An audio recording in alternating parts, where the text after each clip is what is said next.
Jonathan Pollard, competition lawyer, Fort Lauderdale, Florida.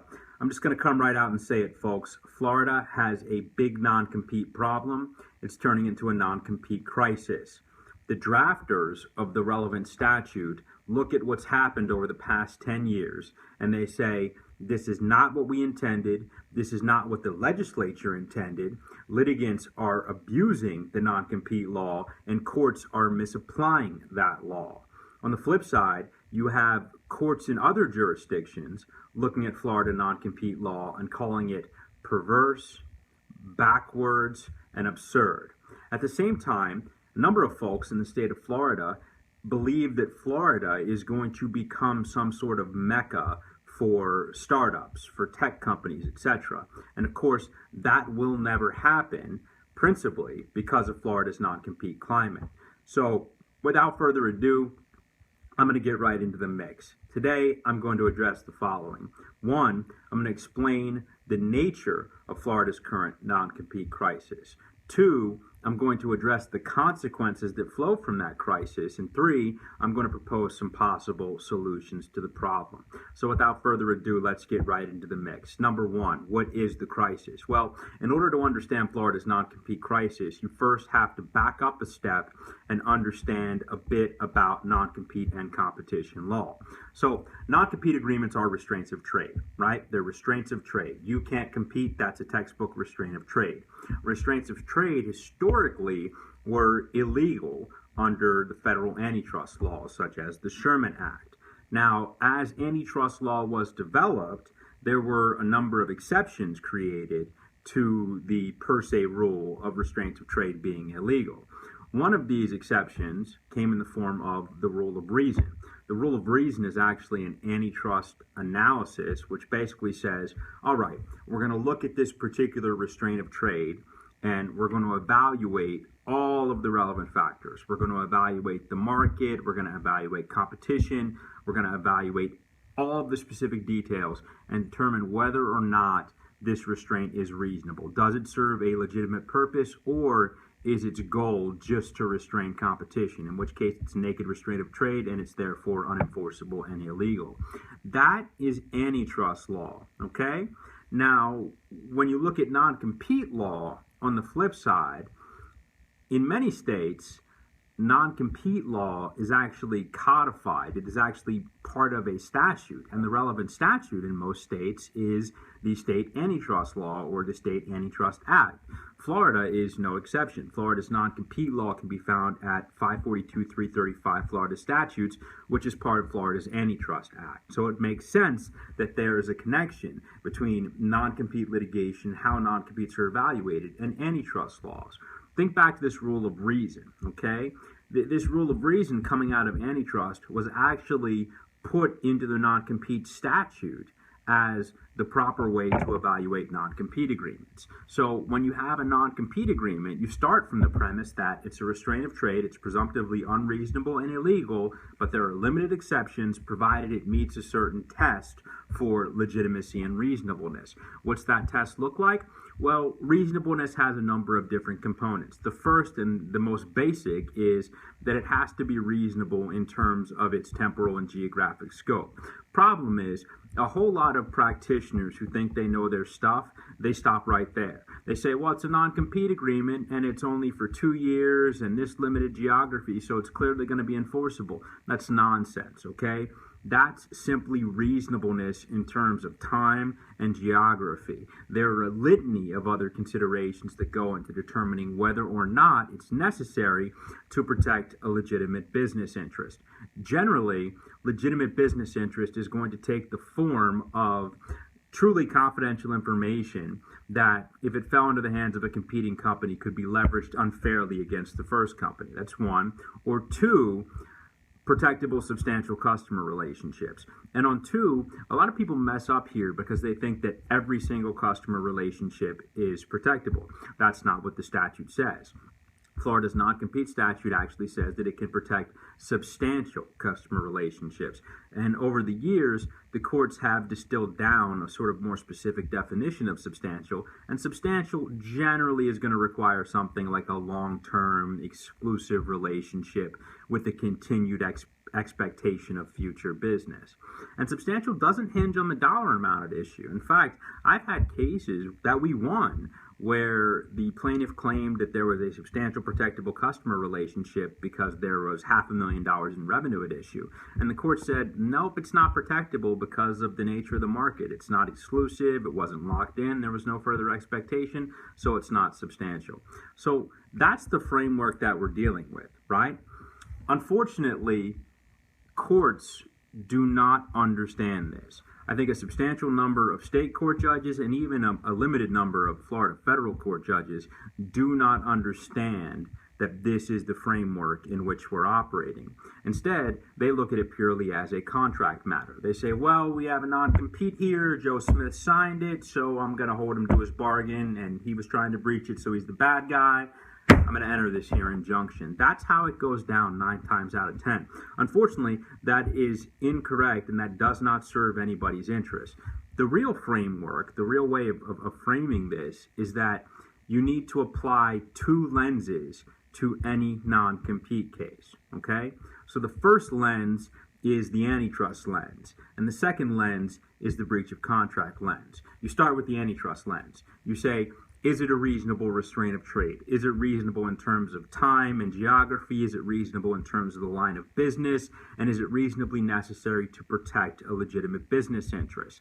And this should not just be a matter of the plaintiff giving lip service to these things. It should not just be the plaintiff going into court and saying, we have confidential information, or, oh, that's our most important customer. That should not be able to carry the day. Instead, those assertions should be subject to rigorous scrutiny. And only after the plaintiff has established that they do in fact have a legitimate business interest and that it is reasonably necessary to restrain trade to protect that interest, only then does it become a breach of contract case where you have to look to whether or not the person breached the contract.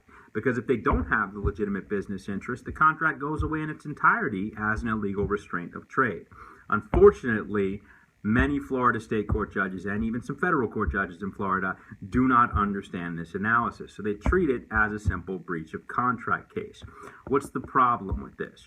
Well, the problem with this is that companies are able to use non-compete agreements in a manner in which they can restrain trade beyond what should be legally permissible. And the externalities flowing from this, or the consequences flowing from this, are substantial. One, on a very basic level, you have a whole lot of folks out there who are just trying to make a living, and they work at company A, and they get a better job offer to go work for company B, and they don't have any secret sauce, they don't have any confidential information or trade secrets, there's no real protectable customer relationships at issue, but these folks were subject to a non-compete agreement. And so it prevents them from leaving one job, going to another job, making a little bit more money, climbing their way up in the world, and these folks are just trying to make a living and feed their families. And I think that's a moral problem, and I find that absolutely disgusting. So that's one. Two, it stifles employee mobility generally. You have all sorts of people at every level of the market, and we're not just talking people who are, basically trying to make it and just trying to make a living. We're talking people who are mid-tier or even senior level, even C-level executives. It stifles the ability of these people to move from one company to another based really on the merits of competition. You're working at company A, you see what company B is doing. Company B is doing some really exciting things. They're willing to pay you more money. You want to move there? You can't because you have a non-compete agreement. Ultimately, this doesn't just impact employees and individuals. This has a tremendous impact on companies that are growing and that are well capitalized. Because a lot of companies, you look around and you say, all right, we're looking to hire some more talent. Where can we find some people? Well, come to find out in the state of Florida, basically everyone you could potentially hire at every level of the market in any particular industry outside of law, because lawyers can't have non-compete agreements, obviously, because they wrote the statute, but outside of law, every level of every industry, pretty much everybody has a non-compete agreement. So if you have a company that makes widgets, or you have a recruiting company or a staffing company or a medical practice, you look around, you want to hire people. Unfortunately, many of the people you want to hire, they're all subject to non-compete agreements. So it prevents companies that are growing and well capitalized and successful and winning on the merits, because the only way they're able to hire more people, the only way they're in a position to be able to expand and recruit that human capital is because they're doing something right and making money, so they need more manpower. It prevents those companies from being able to get that human capital, increase their operations, expand, etc. Ultimately, this is bad for every segment of the economy. It's bad for individuals in the workforce. It's bad for companies that are looking to hire talent. It's bad for the consumer because it just depresses competition and innovation. Those are the consequences. And when you look at a state like Florida, one of the very real consequences comes in the realm of startups and technology. There's a whole lot of muckety-mucks in the state of Florida who are talking about, oh, Florida is going to become the next tech hub, or, oh, Florida's tech boom, etc. Nonsense. That is absolute nonsense. Tech companies, startups that are highly capitalized and serious about growing, you know what they need? They need manpower. They need the ability to hire from a robust competitive workforce. And guess what you can't get in the state of Florida? You can't get manpower because everybody's locked up with a non-compete agreement. And if you don't think that impacts companies' decisions in terms of where to locate, you are dead wrong. Look at the state of California. California will never have any shortage of big-time startups, of tech companies, engineering firms, etc. Why? Because talent is so mobile. Because California is one of those few states that says you cannot have an employee non-compete agreement. It's a violation of California public policy. So that's the problem, and those are the consequences. What are the solutions? Well, number one, and I hate to say this, but whenever courts are faced with a non-compete case, one of the things that these courts have to do is the courts have to actually study the law, okay? Part of the problem we're having is what I will call the bad actor problem. You get into a case, the judge sees that there's been a possible breach of the non-compete agreement. And rather than going through the hard work of determining whether or not the non-compete agreement is enforceable and is necessary to protect the legitimate business interests, the judge has in the back of his or her mind, well, Joe Smith breached his contract, so he's a bad guy, he's a bad actor, and I need to punish him. That's a problem. And courts need to get that out of their mind. They need to look at the law, they need to apply the law, and they need to stop engaging in this sort of judicial activism based on a desire to punish somebody for being a bad actor. That's number one. Courts need to investigate, study, and apply the law.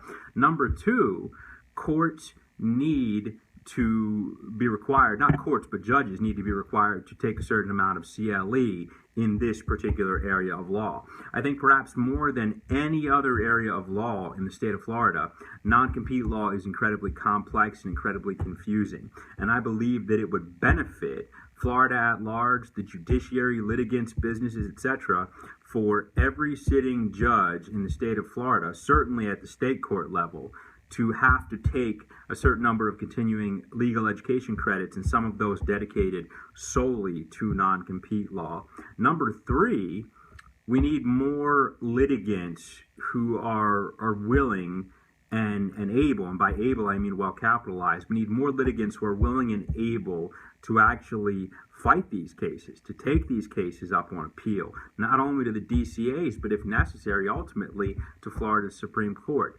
That's the only way that we're going to see changes to how Florida non-compete law is applied, because the law is drafted in a certain way, and the way it's drafted is fairly pro-non-compete, but the way it's applied is just beyond the pale. It's applied in a manner that is overwhelmingly pro-non-compete, and in many instances to a degree of absurdity. Now, some people will watch a video like this, or read the types of things I write, and they say, "Oh, Pollard, that guy doesn't know what he's talking about. He's just a rookie. It's sour grapes. He feels like he can't win in this system, and so he's complaining." And that couldn't be further from the truth. All you have to do is look me up. I have a number of seminal decisions out there in which, for example, Florida's 5th DCA, 5th District Court of Appeal, largely agrees with the framework that I use and the way that I analyze these things. The Southern District of Florida in a different case, agreed with the analysis that I use and the framework that I apply. And there are other cases beyond that. Beyond case law, I have taught continuing legal education courses on non-compete litigation, sale of a business, non-compete agreements, etc. I've been quoted in everything from Bloomberg to the Wall Street Journal to Fundfire to PBS NewsHour. So the record trail is out there, and you can look me up and you can see that this is not sour grapes. I know what I'm talking about, and I mean it when I say it. Florida is having a non-compete crisis, and it is affecting individuals in terms of their livelihood. It's affecting companies that are looking to hire. It's affecting the state overall from a standpoint of making the state an attractive market for growing companies. And all of us have to pitch in and do our part to try and make the system a little bit better and a little bit more fair. Jonathan Pollard, competition lawyer, Fort Lauderdale, Florida. If you have a question or a concern about a non-compete agreement, please feel free to call my office. I'd be happy to talk. Thanks for watching. Have a good day. Bye-bye.